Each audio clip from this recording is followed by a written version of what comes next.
Yo, what is going on, guys? Got a video for you here today from Griffin Mind about modern women learning that men have quit dating. These women are absolutely cooked, guys. Now, today's video was suggested to me by Matrix of Madness. I'm going to leave both of their channels linked in the pinned comments, so make sure you go and subscribe to these guys. Don't forget to leave your own comments, and let's jump right into the video. Does anybody else feel like there's this weird shift happening right now? Like, I don't know if it's my algorithm tricking me into thinking it is because I'm seeing a lot of content like this, which could be the case. But I just feel like there's this sort of feminine awakening of so many women just being over it. That is not a feminine awakening. That is a rude awakening. Men have left these women behind and they have no idea what to do with themselves. But one thing is for certain, guys, they are not quote unquote over it. Like, I know so many women now that are so bored of trying to find a partner to like live up to the standard of love and relationships and care and everything that they give inside of a relationship, that they just can't seem to meet somebody who can reciprocate what they give, that they're just like, I'm done. I'm over it. I'm happier on my own. Anybody else feeling like this is happening? Because I'm here for it.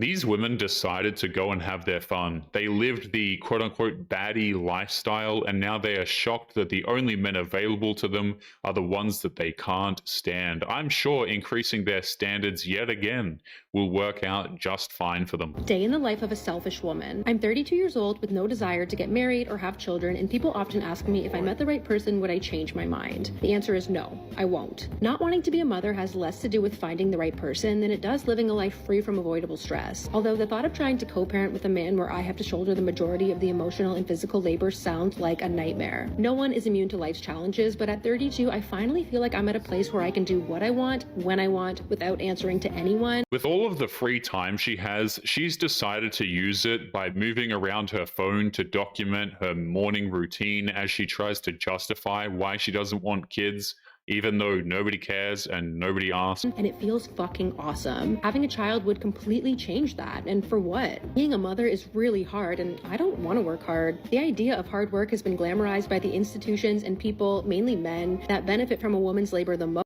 So I'll gladly take the easy way out if it means I don't have to stress about raising a child in a broken system that only rewards the smallest subset of the population if they fit neatly into a mold. And even then, what's really the reward? Most people don't have the privilege of self-actualization because they're forced to live paycheck to paycheck, grinding away at unfulfilling jobs for just a few weeks of freedom a year, if they're lucky. Considering all of the horrible stuff she just said, it's probably a massive blessing that this woman doesn't have kids. Her mindset is absolutely deplorable. If I ever do choose to partner again, that person will share the sentiment that being a selfish woman isn't a flaw. It's a conscious rejection of the societal expectation that women must sacrifice themselves for others to be worthy or valuable, and being selfish is a wonderful thing a woman can be. You know, guys, I would wager that this woman is going to be whistling a different tune as she gets closer to 40.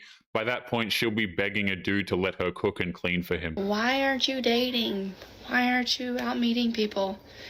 Well, because I am stuck in a town where everybody has kind of been with everybody.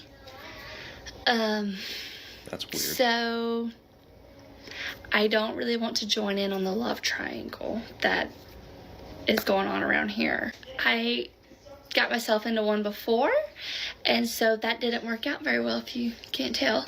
So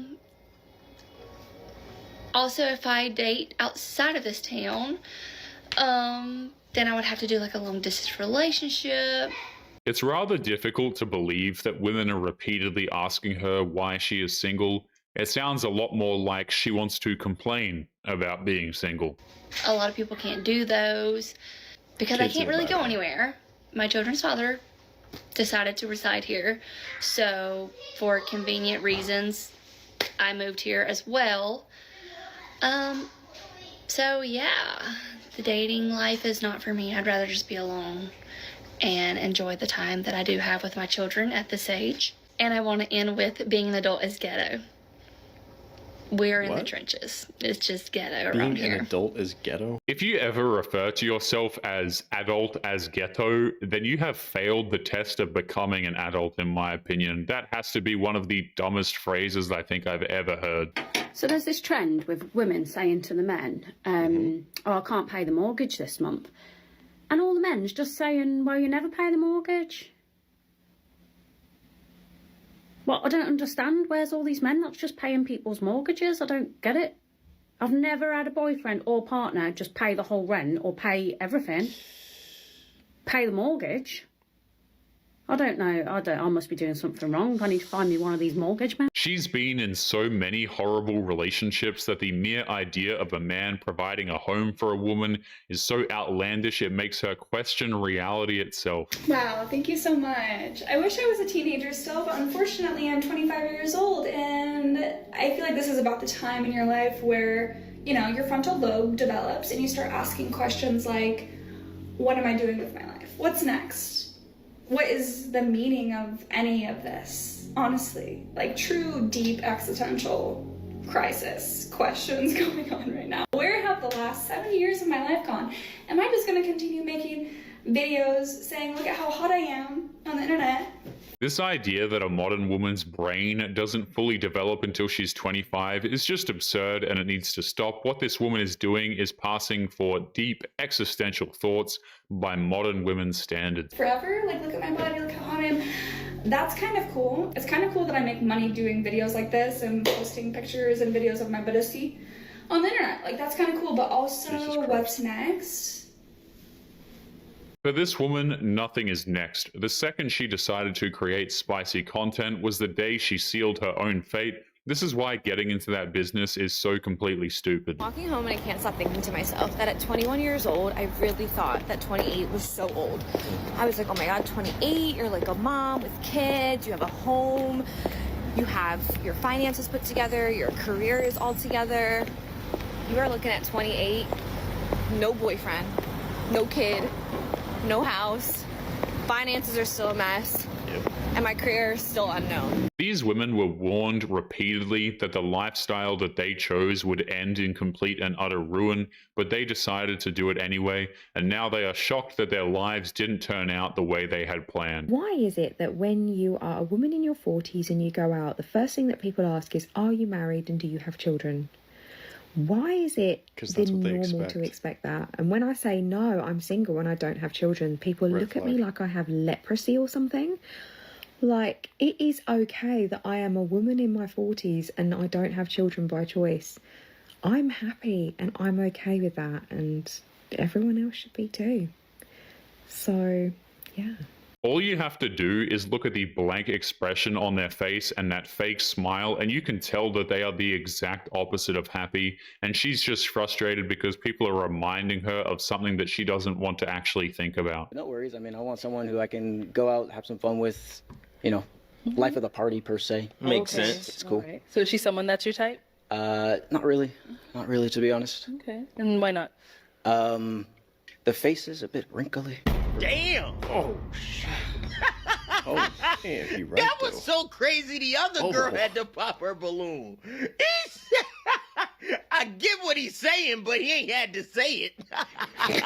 To be fair, men are entitled to their preferences, and if the shoe was on the other foot, that woman would be picking apart everything about his physical appearance. What men fail to realize is that women have friendships with other women that have them raising their standards. Women friendships have raised the bar so much for what we expect in relationships because we go out on dates, we do fun adventures, we go on trips, we surprise each other, we get each other flowers. So it's like, why would I accept less from a man when I have women in my circle that would do this for me and they're not getting anything sexual out of me? So a man that wants something sexual out of me can't even fathom planning a date from start to finish. Women are raising the bar for other women. Straight the f- up. And even though these women are raising the bar, they still refuse to date each other. I have anxiety, depression, OCD, BPD, FOMO, and social anxiety. For sure. I have so many guys hitting me up on my DMs. It's crazy. Like athletes, rappers, actors, content machine.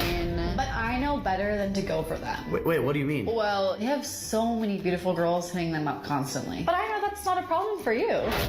Oh, so you ignore their DMs? No, I still get piped down by them. Oh, that sounds fun. But it doesn't turn into anything serious. Listen, I've had my fun. I'm not looking for that anymore. What modern women don't realize is when they say they had their fun, that's just code for how they are incapable of respecting any man who enters into their life, and that's the polite way of saying that particular code. So you're at least single? No, I have a sugar daddy. We would have to keep our relationship private, but just for a couple of years until he dies. Okay. Okay, well now I have a question for you. Cats or dogs? Dogs. I don't really like cats. Ew, you're disgusting.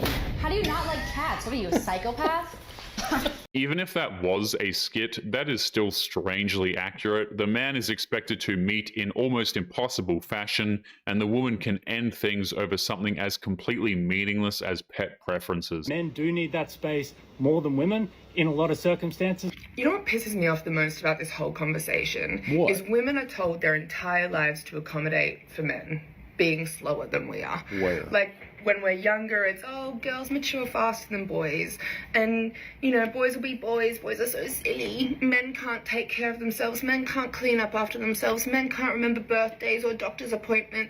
And yet, society affords their helplessness and uselessness with positions of power, with more money, with more promotions, with more opportunities. It is absolutely astounding how there are women out there who think that men are incapable of feeding and washing themselves. Wait until they find out that we actually know how to walk and use our thumbs. But anyway, guys, we are going to be leaving today's episode there. As always, don't forget to subscribe to the channel if you are new here. Drop a comment, and I will see you all in the next one. Make sure you take care of yourselves. Peace.